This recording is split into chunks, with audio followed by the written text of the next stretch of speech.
আসসালামু আলাইকুম viewers, welcome to my channel Samira Sanjana. আবারও চলে আসলাম নতুন একটা রেসিপি নিয়ে। আজ আমি আপনাদেরকে বেকারি স্টাইলে চিকেন বান রেসিপিটা তৈরি করে দেখাবো। এই রেসিপিটা তৈরি করা যেমন সহজ, খেতেও খুবই সুস্বাদু। আর আমরা হুটহাট চাইলেই কিন্তু এরকম ধরনের রেসিপি তৈরি করে বিকেলের নাস্তায় কিংবা সকালে বাচ্চাদের টিফিনে দিতে পারি। তো সেই সাথে আপনাদেরকে দেখাবো কিভাবে আপনারা পারফেক্ট একটা বেকারি স্টাইলে এই চিকেন বানের ডোটা তৈরি করবেন। তো এক কথায় বলতে গেলে খুবই সহজভাবে ঘরোয়া উপকরণ দিয়েই বেকারি স্টাইলে চিকেন বান রেসিপিটা আপনাদের সাথে শেয়ার করব। আশা করি রেসিপিটা আপনাদের কাছে ভালো লাগবে।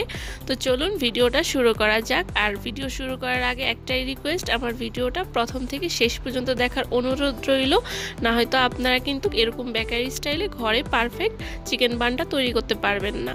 তো এখানে প্রথমে আমি একটা পরিষ্কার একটা পাত্রে 3 কাপ ময়দা নিয়ে নিলাম। আমরা যে নর্মালি সবসময় চা খাই ওরকম কাপই আমি এখানে 3 কাপ ময়দা নিয়েছি। আমি এখানে কোনো মেজারমেন্ট কাপ দিয়ে মেপে নিইনি। তারপরে দিয়ে দিলাম 1 টেবিল চামচ ইস্ট, দিয়ে দিলাম 1 টেবিল চামচ চিনি, দিয়ে দিলাম স্বাদ মতো লবণ, আর দিয়ে দিলাম 2 টেবিল চামচ রান্নার রেগুলার তেল। ব্যাস, এই সবগুলো উপকরণকে ভালোভাবে একটু হাতের সাহায্যে মিক্সড করে নিব। আর যে পর্যায়ে মিক্সড হয়ে যাবে ওই পর্যায়ে কীভাবে বুঝবেন, এরকম হাতে এরকম একটু মুঠ করে চাপ দিয়ে দেখবেন একটা দলা পেকে আসে। ওই পর্যায়ে বুঝতে হবে যে এই সবগুলো উপকরণ ভালোভাবে ময়দার সাথে মিক্সড হয়ে গেছে। তো এখন হচ্ছে এর মধ্যে আমি কুসুম গরম পানি দিয়ে মানে অল্প অল্প সামান্য পানি দিয়ে আর কি ডোটা তৈরি করে নিতেছি। একবারে পানি দিতে যাবেন না, এতে করে কিন্তু আপনার ডোটা পারফেক্টভাবে তৈরি হবে না। অল্প অল্প পানি দিয়ে তৈরি করতে পারেন। এই পর্যায়ে আপনারা চাইলে এখানে ডিম কিংবা কুসুম গরম দুধ ব্যবহার করতে পারেন, তবে আমি এটা করলাম না। আমি এখানে আমার হাতে যেমন সহ্য হয় এরকমই গরম পানিটা এখানে অ্যাড করেছি। তো এটাকে এখন আমি একটা র্যাপিং পেপার দিয়ে রেখে দিব রেস্টে। আর এটা চেষ্টা করবেন গরম স্থানে রাখার জন্য, এতে করে আপনার ডোটা খুব ভালোভাবে ফুলে যাবে, অর্থাৎ খামিরটা খুব সুন্দরভাবে তৈরি হবে আর কি। তো এখানে চলে আসলাম আমি চিকেনটা তৈরি করার জন্য। তো চিকেনের পুরটা তৈরি করতে প্রথমে দিয়ে দিলাম আমি রান্নার রেগুলার 2 টেবিল চামচ তেল, দিয়ে দিলাম 1 চা চামচ জিরা, দিয়ে দিলাম ছোট সাইজের 2টো দারচিনি, 3টা এলাচ আর 4টার মতো লং। তারপরে এগুলোকে একটু ফুরন দিয়ে নেওয়ার পরে দিয়ে দিলাম এখানে আমি আধা কাপ পেঁয়াজ কুচি। পেঁয়াজটাকেও মিনিট খানেক ভাজার পরে এখানে দিয়ে দিলাম 1 টেবিল চামচ আদা রসুন বাটা। তারপরে দিয়ে দিতেছি এখানে আমি 1 টেবিল চামচ লাল মরিচের গুঁড়া, আধা চামচ জিরার গুঁড়া, আধা চামচ ধনিয়ার গুঁড়া, আধা চামচ গরম মশলার গুঁড়া আর সাদা গোলমরিচের গুঁড়া আধা চামচ। আর যেই পাত্রে আমি মশলাগুলো নিয়েছি ওই পাত্রটা ধুয়ে এখানে আমি কিছুটা পানি দিয়ে দিলাম, যেহেতু এখানে আমি সবগুলো শুকনো উপকরণ ব্যবহার করেছি, এতে করে নিচে লেগে যেতে পারে তাই।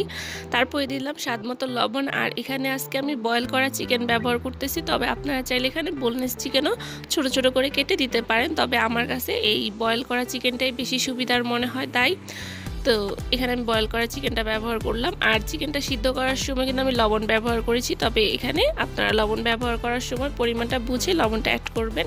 তারপরে দিয়ে দিলাম এখানে আমি 2 টেবিল চামচ টমেটো সস। আর এই সসগুলো সবগুলো উপকরণ দেওয়ার পর ভালোভাবে মিক্সড করে আমি রেখে দিব 5-6 মিনিটের মতো মিডিয়াম আঁচে। তবে এখানে আমি যে মশলাগুলো ব্যবহার করেছি মশলাগুলো কিন্তু ভালোভাবে কষিয়ে নিতে হবে, যাতে মশলার গায়ে থেকে কাঁচা স্মেলটা চলে যায়। ওই পর্যায়ে এখানে চিকেনটা ব্যবহার করতে হবে। আর এই তো এরই মাঝে চিকেনটাও রান্না করা হয়ে গেছে। এখন আমি চিকেনটা চুলা থেকে নামিয়ে নিতেছি। আর এই তো চলে আসলাম দেখুন ময়দার ডোয়ের কাছে। আমার চিকেনটা তৈরি করতে 10 থেকে 15 মিনিট হয়েছে। আর এর মধ্যে ময়দার ডোটাও পারফেক্ট ভাবে মানে খামির হয়ে গেছে। তো এটাকে আমি একটা চপিং বোর্ডের উপরে ভালোভাবে মানে এভাবে হাতের সাহায্যে মথে নিতে হবে। তারপরে আমি এটাকে 6 ভাগে ভাগ করে নিয়েছি। এখানে আমি 6 টুকরা করে নিয়েছি, তবে আপনারা চাইলে এখানে 7 কিংবা 8 টুকরা করতে পারেন, অর্থাৎ 7 থেকে 8টা চিকেন বান তৈরি করতে পারেন। তো এই তো এখান থেকে আমি 1 পিস নিয়ে এটাকে ভালোভাবে বেলে নিব। ভালোভাবে বেলতে এটাকে লম্বা সাইজে বেলতে হবে, রুটির মতো গোল করে বেলা যাবে না। তো এই পর্যায়ে এরকম বেলা হয়ে গেলে আমি এখানে চিকেন দিয়ে দিতেছি। চেষ্টা করবেন চিকেনের পুরটা একটু বেশি দেওয়ার জন্য, কারণ চিকেন বানটা কিন্তু এটা যখন মানে এটা কুক করব তখন এটা ফুলে ডাবল হয়ে যাবে। তো এই তো এখানে আমি দেখুন কাজটা কিভাবে করতেছি। আশা করি আপনারা কাজটা কিভাবে করতেছি দেখে বুঝতে পারতেছেন। এরকমভাবেই চারদিক দিয়ে মানে মাথাটা সমানভাবে আটকে দিতে হবে, যাতে কোনো দিক দিয়ে মানে ফাঁকা না থাকে। তো আর এখানে আমি হচ্ছে একটা পিৎজা কাটার দিয়ে এরকমভাবে এখানে শেপ দিয়ে কেটে নিতেছি। তারপরে এটাকে আলতোভাবে এরকম মুড়িয়ে নিতে হবে, যেভাবে আমরা রোল তৈরি করি। হয়তো এই কাজটা আপনাদেরকে মুখে বলে বোঝানো সম্ভব না, আপনারা যখন এই চিকেন বানটা তৈরি করতে যাবেন তখন এটা আপনাদের হাতে খুবই ইজিলি এসে যাবে। আর এই তো এখানে আমি চিকেন বানটা তৈরি করে নিয়েছি আর এইভাবে আমি বাকি সবগুলো চিকেন বান তৈরি করে নিব। আর যেই পর্যায়ে চিকেন বানগুলো তৈরি করা হয়ে যাবে ওই পর্যায়ে এটাকে রেস্টে আমি 10 মিনিটের জন্য রেখে দিব, এতে করে আপনার এটা ফুলে ডাবল হয়ে যাবে।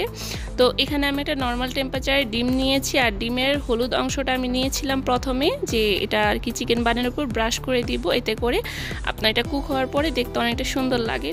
তো এখানে শুধু কুসুমের মিশ্রণটা দিয়ে হয় না, তাই আমি এখানে একটু ডিমের সাদা অংশ নিয়েছি। তো এখানে আমার সবগুলো চিকেন বান ব্রাশ করা হয়ে গেছে, অর্থাৎ ডিমের মিশ্রণটা দেওয়া হয়ে গেছে। তারপর এখানে আমি সাদা তিল দিয়ে দিলাম আর এই তো এটাকে আমি ওভেনে দিয়ে অপেক্ষা করব 10 থেকে 15 মিনিটের মতো। আর এই তো তৈরি হয়ে গেল আমার একদমই বেকারি স্টাইলে চিকেন বান রেসিপি।